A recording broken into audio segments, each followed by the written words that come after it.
If you're wondering what's new in the Wondrous Creatures Winterfall Expansion, I'm going to give you a brief overview of everything they've added.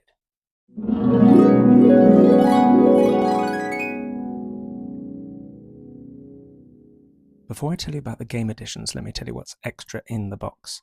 You've got some game trays for all the cards, and you've also got component trays for new components and also components from the base game as well. So if you're like me and always struggle to fit everything into the original box, you can now spread all of the components across both boxes. The Winterfall board replaces the supply board.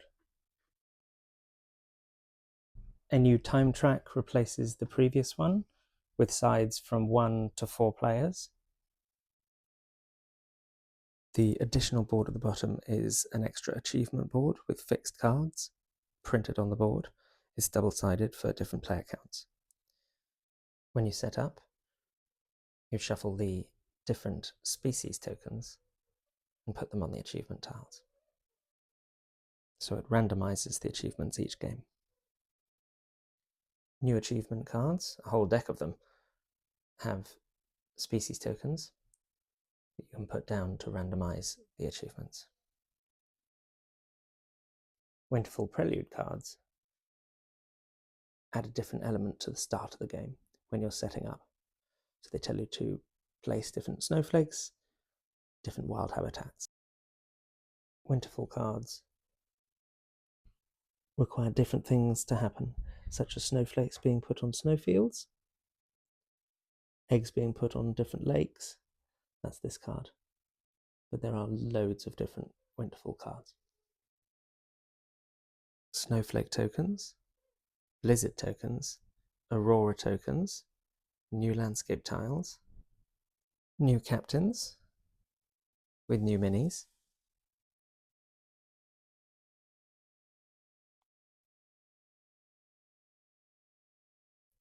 the new time track has spaces for Winterfall cards, aurora tiles along the bottom. The board has spaces for Winterfall cards and Winterfall discard pile, aurora tiles, aurora tile discard pile, usual discard pile, and usual creature deck. These parts here are called snowfields, and they are where you put snowflakes. Whenever you take a card with a snowflake, you take the snowflake. And at the end of the game, you get points if you had the most snowflakes. There are now wild habitats, where you can pick any resource. For the Aurora event, you place an Aurora tile on top of a habitat with 1 or 2 Aurora tokens. When you place a meeple next to it, you take one of the Aurora tokens and can take the action. Then you take the token off. Blizzard tokens are put down on habitats, and when a meeple is placed nearby, they are removed. You don't get the habitat resource, but you can still pick a card of that type from the supply. And there is a new Discover mechanic where you can look through the deck for specific cards.